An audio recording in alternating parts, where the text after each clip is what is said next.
ხშირად უსმენ ხოლმე აი დასეივებული მაქვს გელა ჩარკვიანის ეს არაჯიშვილის ვიდეო 134 წლის წინ ცხოვრობდა ერთი ადამიანი რომელმაც ყველაფრის შეცვლა გადაწყვიტა სადაც ძალიან მოკლედ არის ახსნილი რომ არ უნდა ელოდო რაღაცა მარველის გმირებს რომ ვიღაცა მოვა და გადაარჩენს ამ სამყაროს და შენს მაგივრად გააკეთებს რაღაცებს სინამდვილეში ცვლილებებს იდეა იწვევს რეალურ ცხოვრებაში შენ ხვდები შენს მინუსებს რა გაკლია იმისთვის რომ მიყოვა ისეთი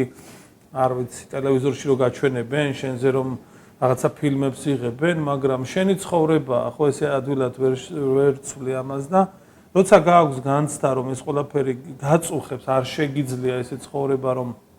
ამაში მონაწილეობა არ მიიღო მაქედან მოდის ეს გამბედაობაც